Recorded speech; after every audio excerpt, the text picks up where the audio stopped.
Hello everyone, this is Guab, and today we're going to be talking about stat blesses and how they change from Dominions 5 to 6, and whether they are indeed better or worse.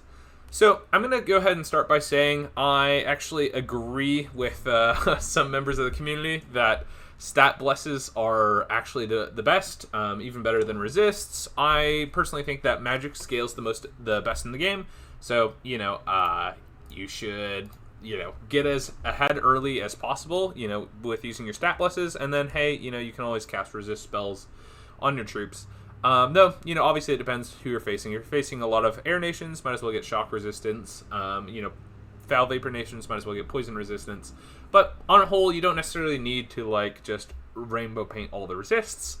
Anyway, with that caveat out of the way, let's go ahead and go over the changes briefly between Dom 5 and Dom 6 when it comes to stat blesses. So a lot of you guys know probably that the stat blesses got cheaper, but they also give you less effect. So in Dominions 5, it was 3 for 2, and now it's 2 bless points for 1. And also you're actually ending up with less bless points than you did previously, though you have a little bit more base design points.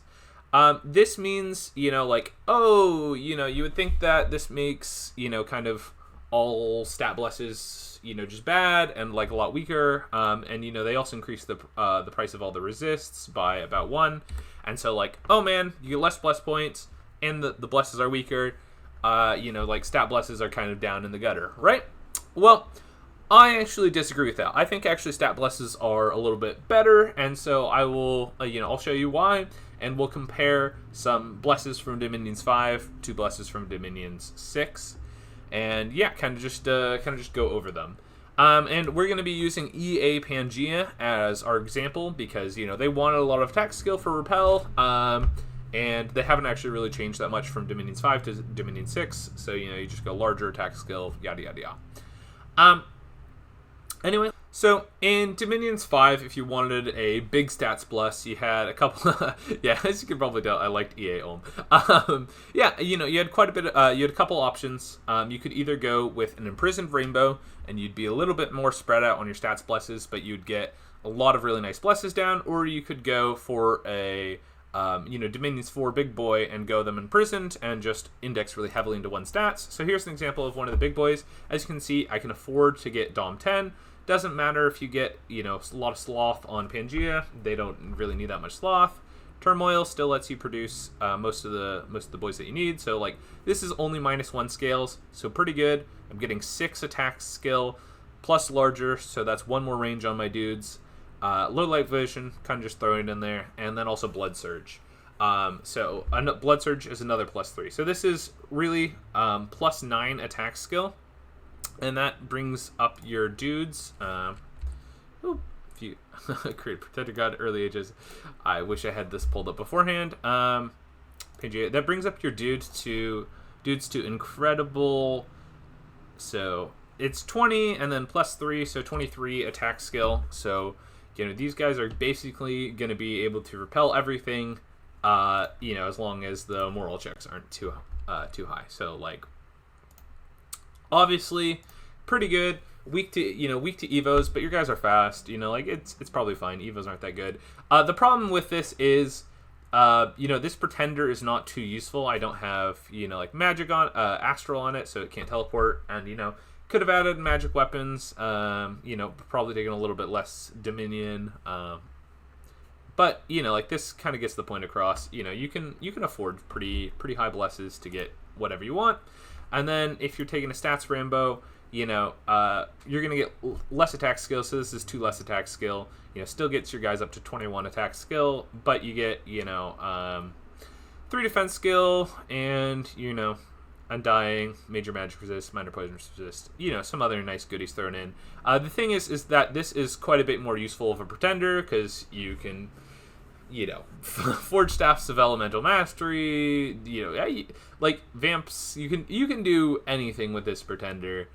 You have so many routes up. You could even sight search, though he's imprisoned, so it's not going to be that helpful that late into the game. Anyway, this is great pretender. If I was playing Dominions 5, I'd be happy to play this in a Pangea game. and probably just run over my first opponent, and like I would still be doing fine, and I could get my research up, and everything else would be doing great too. And now let's go ahead and look at Dominion 6. So Dominion 6, think that everything is kind of worse. In Dominions 5, the most efficient kind of for the bless points was to get every path to... Oh, I don't know why I chose EA Abyss yet. Okay, the most efficient bless point was to get to 3 in every single path, and that gave you the most bless points for you to spend. But you weren't focusing on maxing bless points quite as much as you were on the individual blesses, because your bless points weren't as flexible. But if we can see when we go over here, now all of our bless points are super flexible, and they're just kind of in a shared pool. And so let's go ahead and go to the gray one. Now an absolutely fantastic chassis. It starts us with 3 paths, and we're actually going to go ahead and boost those up all to 4. The most efficient in Dominion 6 to get the maximum amount of points is 4. Since these all started at 1, that would bring them up to 5. But I'm not necessarily looking to maximize bless points. Well, yeah, not strictly looking to maximize bless points. I also want like Blood Surge and stuff like that. So then let's go ahead and slap what we want in here. So we want larger. We want Blood Surge, in order to compare everything. We can only toss this. Oh, sorry. We only can toss this to -2 if we want to be able to recruit all of the White Centaurs that we need. We can only throw this to 2. It's a lot better if we could throw it to 3, but we can't. We can throw this to 2. Temperature is a lot more punishing than it is in Dominions 5. But we're still going to throw it to 2 for now. We're going to boost that to 2. We're going to boost this to 2. We're going to boost this to 2. In Dominions 5, we could put both these up to 3. And then we left this one at 1. But so this is actually one more scale than we had in Dominions 5 on our build. And you see we have 12 bliss points left. We're just going to take attack skill 5 times. Boop. And then heroism 3 times. There we go. Heroism. Okay. Heroism. There we go. And so this is... Oh, did I mess up somewhere? I think I was supposed to take... there we go. Yeah, so we're looking at this. This looks pretty good. This looks pretty hot. I'd be happy to run this in Dominion 6. It's unfortunate we can't throw Sloth this hard. It's unfortunate we can't, get as much luck. And it's unfortunate, like, heat is way more expensive, but, like, this I'm quite happy with. We could even do this if we wanted. I think this is better. I think I read somewhere that, like, growth passes over heat on, like, turn 36. So I guess it's not that late into the game, but, like, we're going to be carrying early game on our White Centaurs anyway. So this looks like pretty good bless. If we wanted to have the same number of scales, total -1, we could throw this and we could, add another point in here, or glamour, or, like, whatever we want to. But, I think that the fact that we have to throw some scales that are actually worse to throw than in Dominions 5, probably the extra point of growth is pretty nice. And now let's compare this side by side with the stats build from Dominions 5. So we get 1 more point of attack skill, and we get 3 points of heroism, but we're missing out on some poison and resistance, undying, and defense skill. Which, like, not to say defense skills is worthless, because, it's not worthless. We start at 17, we'll get berserked, so we'll go down to 14, and then we also lose 1. So we'll be at 13 defense skill, but that's still enough to dodge most attacks. And then, +3, that brings us back up to 16. So, like, it's like 16 defense, no joke. It's quite a bit better than 13, but we're already going to be trying to repel everyone anyway, so, like, it's less important than it could be otherwise. But like these look pretty similar. We got 1 more scale. Heroism, though, is absolutely phenomenal on the White Centaurs because they have recuperation. In fact, it might be worth it to make attack skill. Actually, it probably is worth it to make attack skill equal, and then take 2 more points heroism, because hey, if our guys can heal up their injuries, then they get to be epic way sooner. I like to think of like heroism is basically like half a point of attack skill. So like 4 heroism is kind of worth 2 attack skill, 2 defense skill. So, like this kind of evens out on those stats, and then you may be like, well, we don't get Undying and Poison Resistance, and that's true. That's true. If these two builds were to like face each other in like one mixed game, this build is still probably slightly better, just because, hey, we can throw Sloth farther and get more luck and get more magic and stuff like that. But the game is no longer the same. Both scale builds and Bless builds are way weaker in my opinion. Well, not way weaker, are weaker than they were in Dominions 5. And so the fact that we have maintained basically the same power level, I think actually makes the stats Blesses stronger. That said, if your nation doesn't have recuperation, heroism isn't quite as good. And so you could say maybe they've gotten a little bit worse. And then like, I think the biggest thing is that a lot of nations, so a lot of Cav nations that really wanted stats Blesses, especially like elf nations, don't want them as much anymore because, of how their Cav works. It's, doesn't stack as much defense, doesn't have as much prot. So like, there's not going to be like as much defense stacking as there used to be, and like some stats nations are worse, and you're going to have less sacreds compared to everything else, but like, I think that this is legitimately super solid build for Pangea, and I think you're still going to absolutely run people with it, especially since everything else is weaker. You're going to be having, like 40 white, way more than 40 actually. You'll have like 60 white centers after, alive after expansion and stuff like that, and they'll be at like 2-3 experienced stars, and so they'll be running 7 attack skill, 8 attack skill, extra strength, extra revig, like they're just gonna run kids down. So in my opinion, quite a bit stronger, just because everything else, all the relative comparisons are getting weaker. And that is not even to mention that with heroism, it actually acts kind of as a magic scale 1, because your main research mages, are going to be your Hierophants and stuff like that, and they're sacred. And so every point of experience actually makes your mage's research 1 better.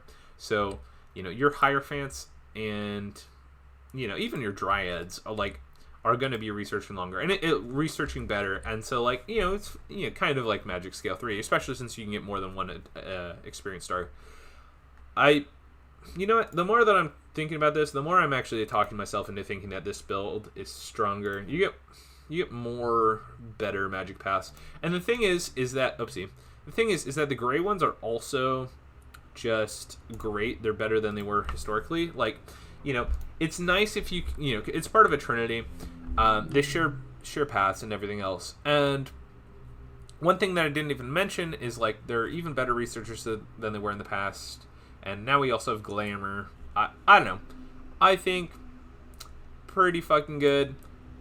They're great researchers. I know they're coming out imprisoned, but like, you can do a lot with them. They split up. I mean, you can no longer transform them or twice born them, which was a really nice way to get like new forms and stuff, but still think they're really good.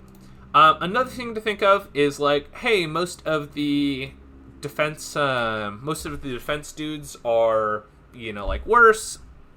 Nations that need to stack defense are worse, and so looking through them all, and something that's actually really fun is Satis's Satis's sacred Satis's units have by net, I think they have 15. Let's peek.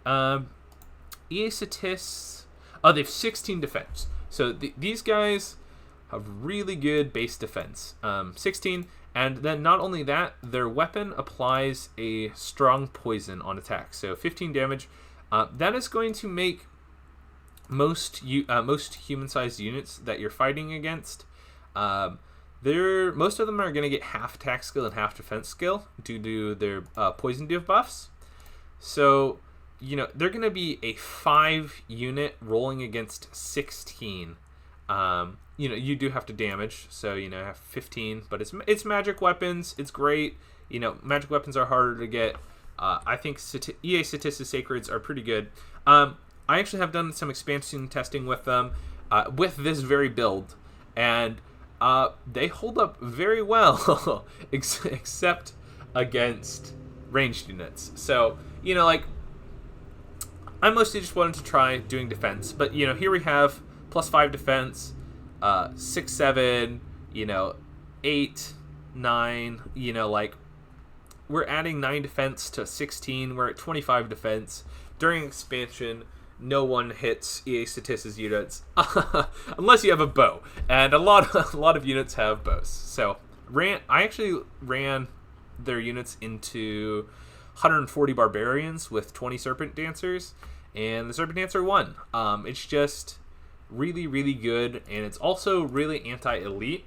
And so this is just hey, if units have defense, it's actually attack skill. I showed you that it was kind of similar for attack skill, kind of worse though, but with the addition of blur, and awareness is kind of worse. Awareness is kind of the same as defense skill in here because it's 2 for 2. Actually, 4. It's 4 for 2. No, oh, sorry, it's 3 for 2. Okay, yeah, sorry, it's 3 for 2. So yeah, it's kind of the same as defense skill here. Most of the time, your sacreds are going to be surrounded by at least 2 units. So awareness is basically just +2 defense. So this is and blur is also basically the same as here, except it can be negated. So if you have units that you want to stack defense on, I don't know too many that you actually want to stack defense on, but defense stacking is actually better, especially with the addition of heroism, because defense stacking units don't actually get hit that much, so lacking recuperation is not as bad. It's just really unfortunate that a lot of the defense stacking nations no longer want to defense stack. And then something I actually didn't prepare, so attack skill, probably about the same, maybe a little weaker. Yeah, so we'll do it with Ulm. Defense skill, actually quite a bit better. Something else to consider is strength stacking. And strength stacking is worse. Yeah, I'm just gonna say strength stacking is worse. And the reason for it is, I can take 5, I can take Strength of Earth 5 times. I can take, Strength of the Flesh 5 times, and then I can take Blood Surge. I'm going to be doing with these, I think is with two-handed weapons, extra 25. Okay, so yeah, I'm gonna be doing 25, and then we're adding another 10 strength. So then we're adding 12. So we're going to be doing 37 damage on a greatsword, and then that's even before Blood Surge. And when Blood Surge happens, we're going to be doing 41 damage on greatswords. And so strength stacking still pretty fucking incredible. It's just a little bit worse, though. Your paths are going to be better.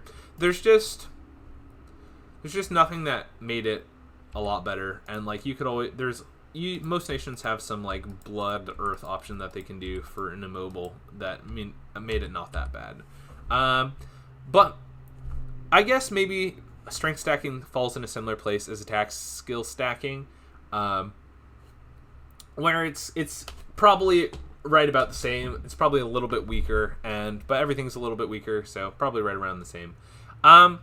I guess last thing to say though is just general stat stacking. When you're running, attack skill, swiftness, defense skill, kind of like this.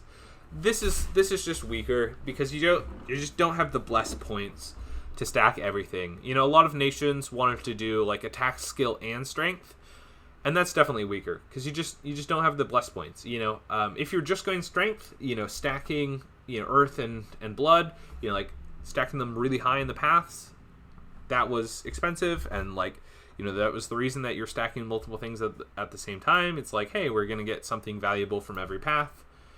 So like, but just doing like 2 attack skill and then like 2 defense skill, and then, you know, like I'm you know, you already used a lot of your bless points, and it's just general stats worse.